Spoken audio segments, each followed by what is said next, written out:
Hey, we are reading the final chapter, chapter 4 of Humphrey's Really Racing Day. It is entitled A Willie Big Racing Day. For the next few days, Mrs. Bisbane let me practice racing around the room in room 26 while my friends took spelling tests and learned all about measuring. One afternoon, they made little banners on a stick. We can wave them to cheer Humphrey and Winky on, Mrs. Bisbane explained. I let Winky ride his car every night, Mandy said. Good, I squeaked. May the best hamster win. As soon as I said it, I realized that in the end, Winky might end up winning. But at least I had to give it my best shot. Friday was a very surprising day. First, Mandy arrived at school with Winky, and she put his cage on the table by the window next to mine.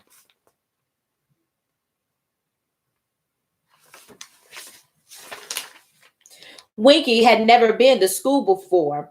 After sitting through the morning lessons, Winky told Og and me that he thought about being a classroom pet was wonderful, but I still love being Mandy's hamster, he said. Of course he did.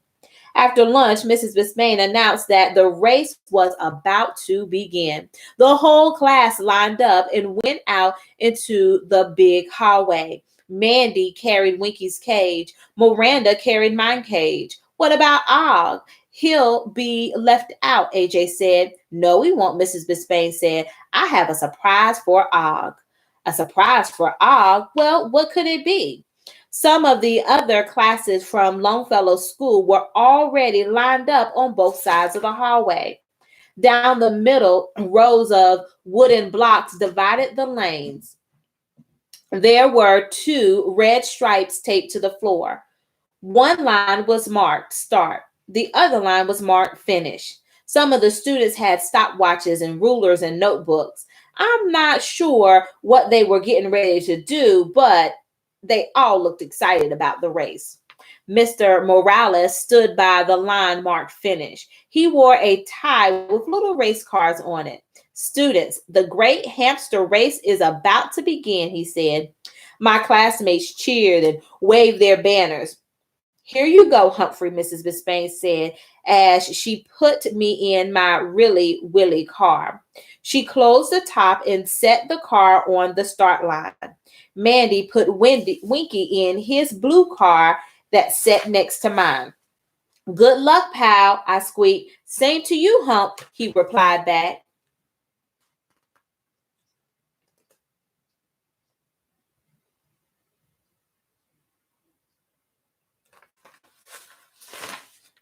Mr. Morales said, ready, set, go. Mrs. Bisbane gave both cars a little push. I didn't waste any time to get in my wheel spinning. I kept my eyes straight ahead and spun faster and faster. Go, Humphrey, go, the students called. Roll, Wink, roll, they called. I looked back at Winky's lane. I was ahead of his car, but Winky's car wasn't far behind. I spun my wheel even faster, and then a terrible thing happened. I was spinning so fast as I could, but my really Willie car wasn't moving.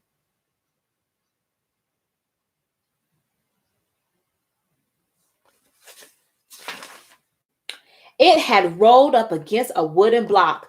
I was stuck. I heard people moaning, oh no, Humphrey. I heard the crowd go, go, Winky, go. There's the finish line. Winky was going to win. I spun and I spun, but my car wouldn't budge. So I did the only thing that I could think of. I reached up and pushed my lid of my car and I ran as fast as I could. Success. The top opened and I crawled out of the car. Maybe I wouldn't finish the race in my car, but I could still be first to the line. The cheering got louder and louder as I raced to the finish line. I saw the banners waving above me.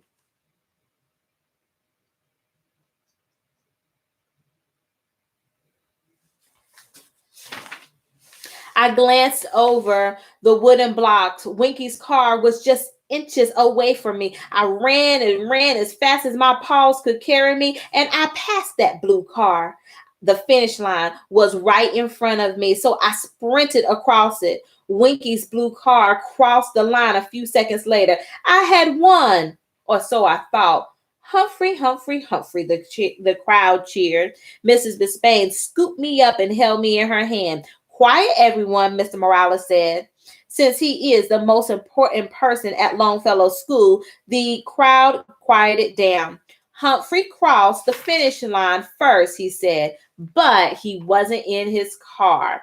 This was a hamster car race, so I think that Winky is the winner. No, I heard some of the students say. Winky was the first hamster to cross the line in his car, he said. But Humphrey was so smart, Golden Miranda said. He knew he was stuck, and he found a way to get out and to the finish line first. Mr. Morales nodded. That's true, he said, and I am forward. What if we call it a tie, he said. Mr. Morales thought for a moment. We could do that, he said. Suddenly, everyone began to cheer. Tie, tie, tie, tie. Mr. Morales raised both of his hands to quiet them. All right, he said. I think we can call this a tie. Is that all right with you, Mandy? They both did such a great job, Mandy said. They just got to the line in different ways. So I think, yeah, it's a tie. The cheering was so loud, it hurt my small little hamster ears. Ronald, Mr. Morales said, I love, love, love hamster choo-choos. The crowd got noisy again, but Mr. Morales raised his hand. We'll have one more contest this afternoon. Longfellow School has 2 frogs, and we're going to give them a jumping contest. Boing, boing, boing, I heard Og say.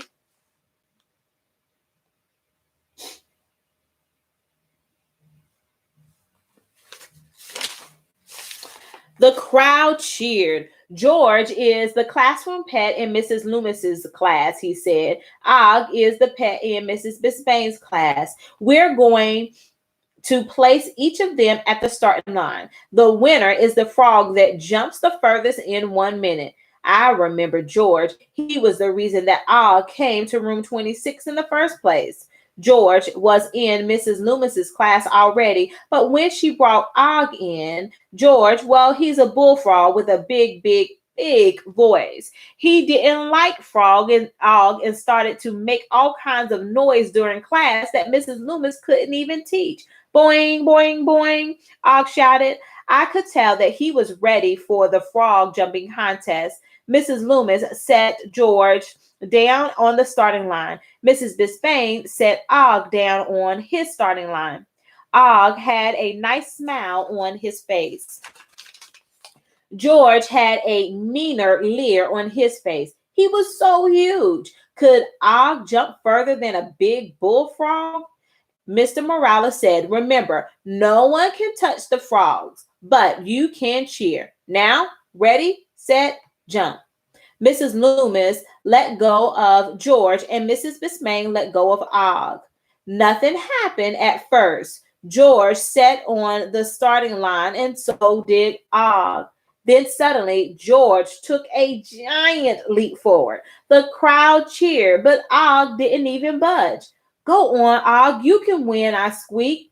Og still didn't move. Go, Og, go, the students chanted.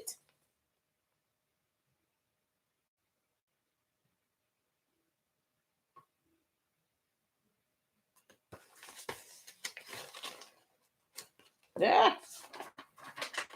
I was worried until suddenly George let out a loud noise. Vroom, vroom, vroom, he bellowed in his deep voice. And then Og did it. He took a huge leap forward. He leaped past George. Then he leaped again and again. Go, Og, go, go, Og, go. The crowd cheered. Yay, Og, I squeaked. I knew he could do it. I wasn't sure if he heard me until I heard him answer, boing, boing, boing, boing. Even though everybody could see that Og had jumped the furthest, the students measured the distance. The winner is Og, Mr. Morales said. He'll receive a jar of froggy fish sticks from Pet Orama. Luckily, George didn't argue. Boing, boing, boing, Og twang. I want to thank all of you for again. Og were great, great, great pets. I tried hard to be a great pet too. I'm not so certain about George. Later that day, Mrs. Bisbane made an announcement. This week, I didn't assign a student to take Humphrey home for the weekend, she said. Eek, I squeaked. After all, I'm going home with After all, I do love going home with students on the weekend. Instead, I'm taking Humphrey and Og with me, she said. They deserve a good rest. I love going home with Mrs. Bisbane, and I love it when Og can come too. The day had been full of surprises, but this was the best one of all.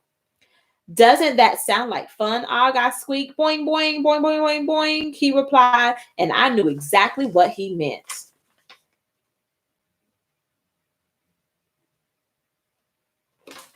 All right, I hope you enjoyed that book. If you have a suggestion of a book that you want me to read, if I have it, just leave me a comment. I'll try to find it and read it for you. Hope you enjoyed.